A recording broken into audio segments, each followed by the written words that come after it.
पिछले अध्याय में हमने पृथ्वी के अंदर के अन्यान्य परिवर्तनों के बारे में पढ़ा। इस अध्याय के बारे में हम पृथ्वी के बदलते हुए स्वरूप का अध्ययन करने वाले हैं। हमारी पृथ्वी और इसका बदलता स्वरूप किसके कारण, किन किन कारकों के कारण इस पृथ्वी पर धीरे धीरे कुछ बदल होते रहे हैं। जैसा कि मैंने कल के विषय प्रवेश में ही बताया था कि परिवर्तन पृथ्वी की एक सतत प्रक्रिया है। कुछ परिवर्तन हमें महसूस होते हैं, हमें अनुभव होते हैं, और कुछ परिवर्तन हमें अनुभव नहीं हो पाते। वो परिवर्तन जो अनुभव होते हैं वो सामने से दिखाई देते हैं, वो सामने से दिखने वाले होते हैं। उन परिवर्तनों को हम देख सकते हैं, जैसे ज्वालामुखी का फटना और उसके बाद के परिवर्तन, भूकंप का आना, उसके कारण से हुए परिवर्तन, हवा का चलना, समुद्री लहरों का उठना और उसके कारण होने वाले परिवर्तन। लेकिन अगर हम बात करें तो ये स्थल मंडलीय प्लेटें जो हैं, इन प्लेटों में जो चेंजेस होते हैं, उन चेंजों के कारण वो चलायमान है और पूरे वर्ष में कुछ मिलीमीटर उनमें परिवर्तन आता है।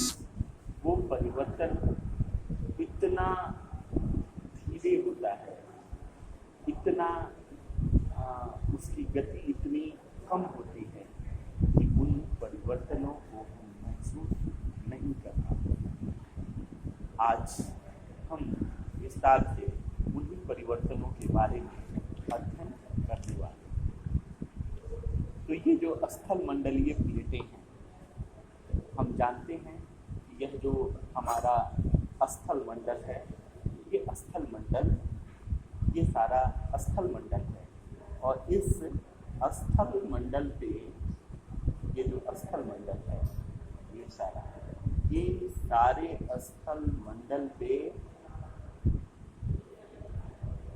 कई प्लेटें एक साथ काम करती हैं। जैसा कि विषय प्रवेश में मैंने कहा था कि अगर हम अपनी पृथ्वी को देखें तो ऐसा लगता है कि ये पृथ्वी, हमारे भूवैज्ञानिकों का मानना है कि इस पृथ्वी में ये जो स्थल भाग है, ये उसका महासागरीय क्षेत्र है, ये स्थलीय क्षेत्र है, ये सारा स्थलीय क्षेत्र है,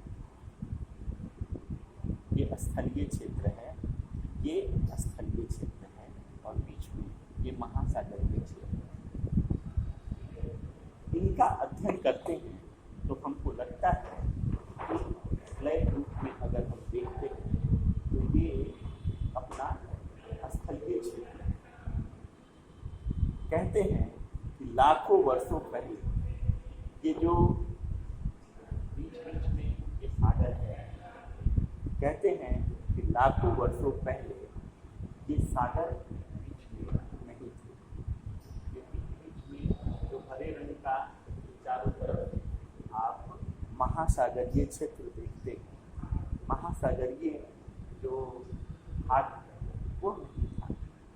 ये संपूर्ण पृथ्वी अगर इसको कंपाइल करें चारों तरफ से तो एक साथ आकर के मिलती हुई दिखती है। कहते हैं ये जो क्षेत्र है दक्षिण अफ्रीका का, दक्षिण अमेरिका का, वो इस अफ्रीका से टूटा हुआ हो सकता है। अगर इसको ध्यान से देखें तो एकदम यहाँ से उसकी बताई जाती है। उसी तरह उत्तर अमेरिका का जो क्षेत्र है वो यूरोप और अफ्रीका के बीच में लगा हुआ या वहाँ से निकला हुआ महसूस होता है, दिखाई पड़ता है। उसी तरह ये ग्रीनलैंड का जो क्षेत्र है वो यूरोप से कटा हुआ मालूम पड़ता है। यही यूरोप के जो हिस्से हैं, ये अगर हम देखें तो यहाँ से निकले हुए पता चलते हैं, यहाँ से निकले हुए मालूम पड़ते हैं। ये स्थलीय भाग है वो कभी एक साथ हुआ करता है। एक लंबे परिवर्तन और जो सतत प्रक्रिया है पृथ्वी के अंदर और बाहर होने की, उसी का परिणाम है कि इन सब में एक बड़ा परिवर्तन आया। और ये जो पृथ्वी चारों तरफ से एक दूसरे से कंपाइल थी, एक दूसरे से ये सटी हुई थी, एक दूसरे में मिली हुई थी, उस स्थिति में उस भाग को हमने पैनगिया कहा है। वो पैनगिया उसके नाम से जाना जाता है। ये एक आवश्यक प्रश्न हो सकता है।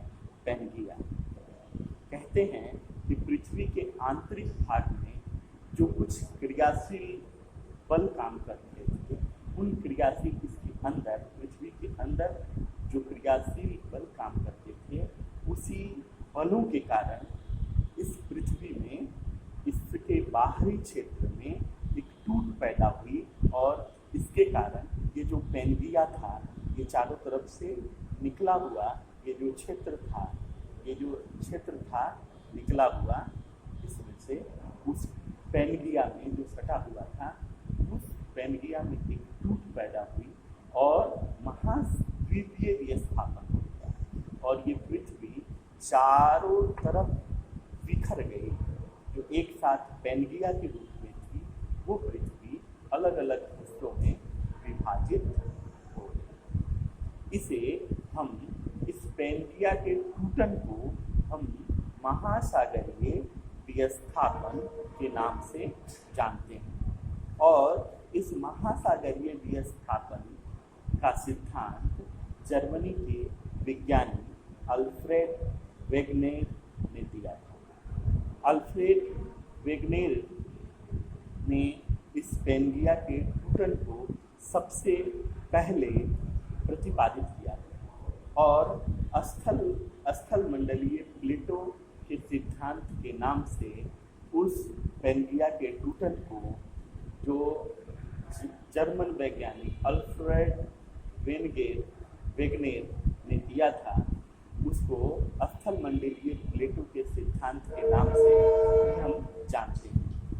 अब इस पृथ्वी में दो प्रकार के बल काम करते हैं, एक तो बहिर्जनित बल और दूसरा अंतर्जनित बल। बहिर्जनित बल ये पृथ्वी के बाहर के प्रभाव में होने वाले कुछ कारक हैं जो पृथ्वी को प्रभावित करते हैं, जैसे यहाँ समुद्र की लहरों का उठना, हवा का तेज चलना, ये सारे बाह्य क्रियाएं हैं जो पृथ्वी को प्रभावित करती हैं, जो पृथ्वी के स्वरूप में वो भी परिवर्तन लाती हैं। इनको बहिर्जनित बल कहते हैं। ये बात स्पष्ट हो गई होती कि बहिर्जनित बल का मतलब पृथ्वी के ये भूप्रपटि के ऊपरी हिस्से में होने वाले परिवर्तन से है। बहिर्जनित बल में इन सागरों के बीच समुद्री जो वेव्स होते हैं, जो लहरें होती हैं, उन लहरों के कारण जो परिवर्तन होते हैं वो आते हैं।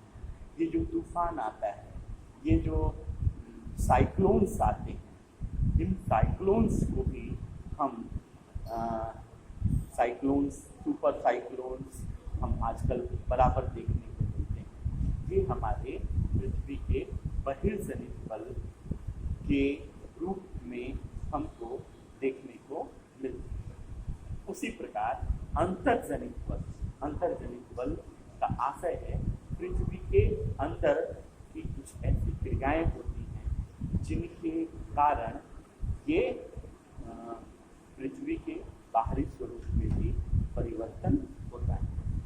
ये अंतर्जनित बल के कारण जो पृथ्वी के अंदर जो ये मैग्मा है, जो पिघलते हुए रूप में अंदर मौजूद है पृथ्वी के अंदर, उसको, उसका जो फटना है ज्वालामुखी के रूप में, इसी पृथ्वी के स्थलीय भाग में वो ज्वालामुखी के रूप में जो शंकु के उसका मैग्मा, उसका लावा वो बाहर आता है और पृथ्वी के स्थल भाग को प्रभावित करता है। तो एक ज्वालामुखी भी हमारे अंतर्जनित बल का एक द्योतक है, एक कारण वो ज्वालामुखी भी हो सकता है। अंतर्जनित बल के परिणाम स्वरूप ही ज्वालामुखी का फटना भी हमारे सामने एक क्रिया होती है। उसी प्रकार से अब ज्वालामुखी के फटने से क्या होता है कि ज्वालामुखी जब फटता है, नीचे का मैग्मा बाहर आता है, लावा के रूप में जमता है, तो हमने पिछले अध्याय में पढ़ा कि वही आग्नेय शैलों के रूप में, वो आग्नेय चट्टानों के रूप में, इग्नेयस रॉक्स इसको बोलते हैं, उस रूप में वो हमारी पृथ्वी पर एक छाप छोड़ जाता है। और उस इग्नियस रॉक्स से, उस आग्नेय जो शैल है, उससे फिर धीरे धीरे वो और भी जो घटनाएँ हैं वो होती हैं और भी रॉक्स का निर्माण होता है। तो ये हम देखने में कह सकते हैं कि वो इग्नियस रॉक्स फिर आग्नेय शैल और साथी चट्टान के रूप में, फिर रूपांतरित चट्टान के रूप में। उसी प्रकार से ये इसके अंदर एक और घटना होती है जिससे बाहरी स्वरूप पृथ्वी का परिवर्तित होता है और पता चलता है। वो दूसरा कारण है पृथ्वी पर होने वाले भूकंप। ये भूकंप भी पृथ्वी के अंतर्जनित बल का ही परिणाम है और उस भूकंप की तीव्रता को हम रिक्टर स्केल पर मापते हैं। भूकंप से ही हम जानते हैं कि पृथ्वी के बाहरी हिस्से प्रभावित होते हैं, वो एक विध्वंस है। जैसा कि वो कुछ निर्माण की प्रक्रिया है, ज्वालामुखी से जैसे एक निर्माण होता है आग्नेय शैलों का, तो वो एक परिवर्तन है ज्वालामुखी निर्माण का, वो कंस्ट्रक्शन है एक पृथ्वी पर के स्वरूप पर। तो वहीं ये विध्वंस है भूकंप के कारण डिस्ट्रक्शन होता है, भूमि में के स्वरूप में बदल होता है और इसके कारण ही पृथ्वी के स्वरूप में बदल आता है। और इसकी तीव्रता को हमने कहा, इसकी तीव्रता को हम रिक्टर स्केल पर मापते हैं। भूकंप की तीव्रता, भूकंप को मापी जो यंत्र है उसको, भूकंप का जो मापन है उसको भूकंप मापी यंत्र से दिया जाता है और इसकी तीव्रता के लिए रिक्टर स्केल का प्रयोग करते हैं। उस भूकंप का एक केंद्र होता है जिस केंद्र से वो भूकंप चारों तरफ